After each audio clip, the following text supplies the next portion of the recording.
If you want to improve your financial literacy, the truth is, you don't need a job in finance, nor do you need a degree in finance.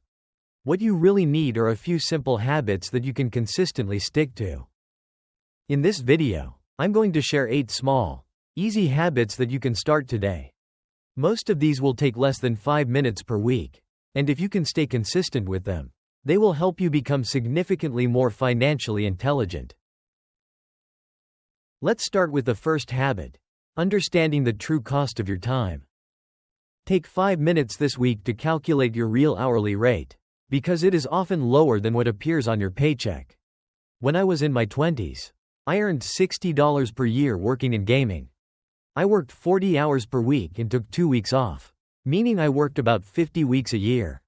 When I calculated my hourly rate based on that, it came out to roughly $30 per hour.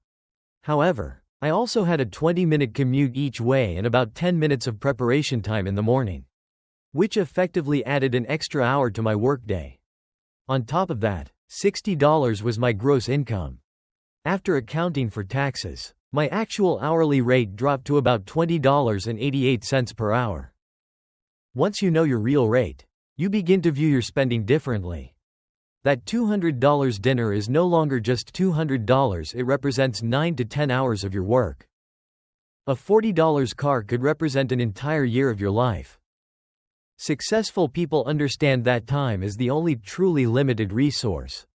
They constantly ask themselves, is this purchase worth the hours of my life I am trading for it? If you can start evaluating your spending this way and focus only on what truly matters, you will be on the path to mastering financial literacy. You begin to understand the relationship between time and money. To calculate your real hourly rate, start with your after-tax income and divide it by your total working hours, including overtime and commute time. For me, that meant $47 after taxes divided by 2.250 hours, resulting in $20.88 per hour. The second habit is to automate your savings.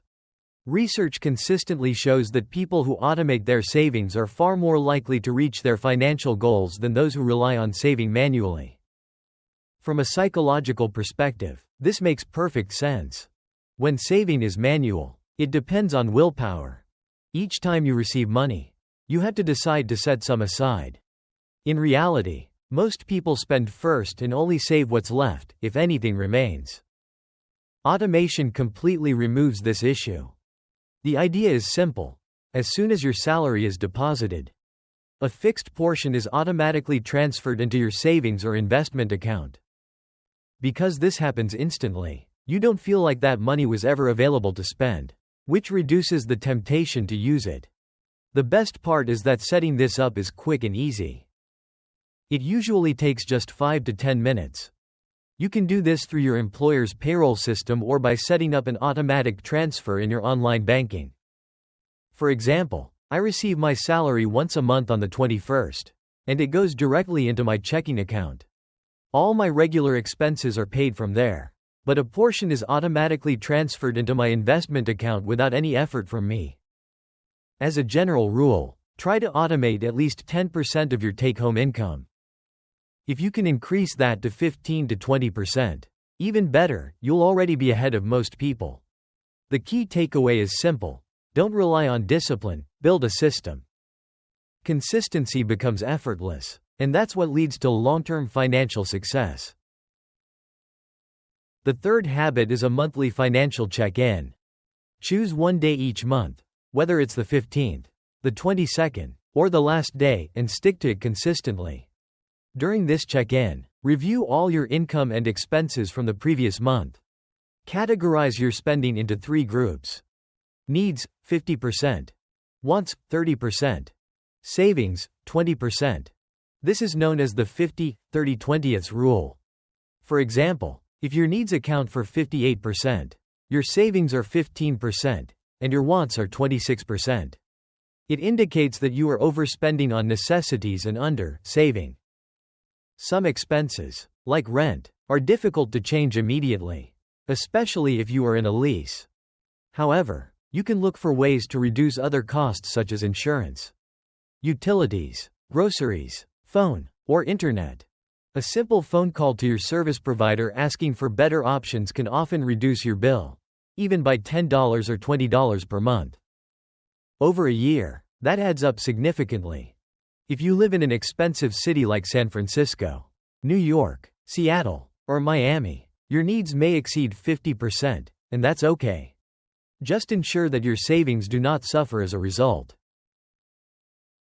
The fourth habit is understanding the difference between assets and liabilities. Everything you spend money on falls into one of two categories. It either puts money into your pocket or takes money out of it. A car, for example, is a liability. It costs money for insurance, fuel, maintenance, and it depreciates over time. It is not truly an investment. Loans are also liabilities because they require you to pay someone else every month. On the other hand, assets generate income. For example, a rental property produces monthly rent. Dividend-paying stocks provide regular income while potentially increasing in value. Before making a purchase, ask yourself, will this put money in my pocket or take money out? Even practicing this mindset for 1 week can completely change how you view spending. The next habit is to track your net worth regularly, and just as importantly, to celebrate your financial progress along the way. Tracking your net worth is one of the simplest yet most powerful ways to build financial awareness.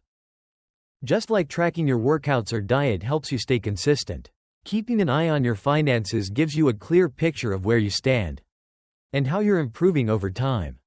Your net worth is calculated by adding up all your assets, such as cash, investments, and property, and subtracting your liabilities, like loans or debt. The result is a single number that represents your overall financial position.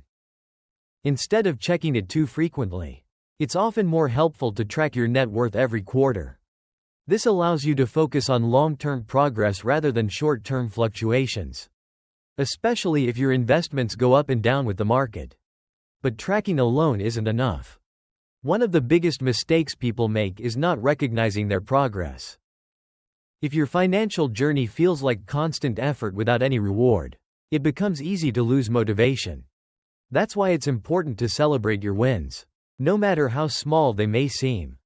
Whether it's reaching your first savings milestone, increasing your net worth, or simply sticking to your budget for a month, these are all signs of progress. By acknowledging them, you reinforce positive habits and make the journey more enjoyable. Think of it like a game. Without checkpoints or rewards, it becomes exhausting to keep going. But when you set milestones and celebrate them, you stay motivated and confident in your progress. In the end, building wealth is a long-term process. Tracking your net worth shows you that you're moving forward, and celebrating your wins gives you the motivation to keep going. The sixth habit is negotiating one bill every quarter. This might take about an hour each time, but averaged out, it's less than 5 minutes per week. Identify a bill that seems high and call the provider.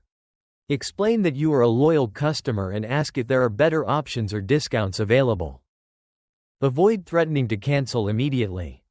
Instead, give them a chance to help.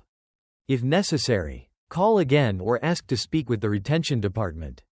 Companies often prefer to keep existing customers, even at a lower price, rather than acquire new ones. The seventh small habit you should start working on is investing in yourself and your skills.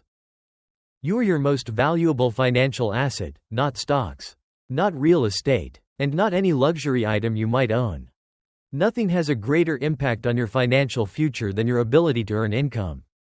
And that ability comes directly from your skills, knowledge, and experience. On average, a person earns between $2 million and $3 million over the course of their lifetime. Now, if you can increase your earning potential by just 10%, that could translate into an additional $200 to $300 throughout your career. That's a massive difference, and it often comes down to the skills you choose to develop. One of the biggest advantages of investing in skills is that they are portable. Unlike a specific job or company, your skills stay with you no matter where you go. Even if the economy slows down or industries change, The knowledge and abilities you've built will continue to create opportunities for you. Personally, when I was in my early 20s, I didn't like spending money on courses or education. I used to think it was a waste because I believed I could learn everything for free online. And in some cases, that can be true. There is a lot of valuable free information available. However, over time I realized that if you have a full-time job or family responsibilities, paying for structured education can actually be more efficient. It saves you time, gives you a clear path to follow, and helps you apply what you learn much faster.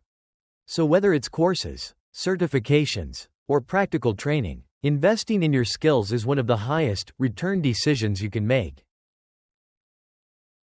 The final habit is to start investing as early as possible. Someone who invests early for a shorter period can end up with more money than someone who starts later but invests for longer. Thanks to compound interest. Even if you start with a small amount, $50 or $100 per month, it can grow significantly over time. The best time to start investing was at age 18. The second best time is now. Focus on low-cost index funds that track the market. Historically, they return around 8 to 10% annually without the need to pick stocks or time the market. Simply invest consistently, hold your investments, and let compounding do the work. Financial literacy is like running a marathon, not a sprint. You need patience, consistency, and motivation along the way. If you approach your financial journey with this mindset, you will build long-term wealth and financial intelligence.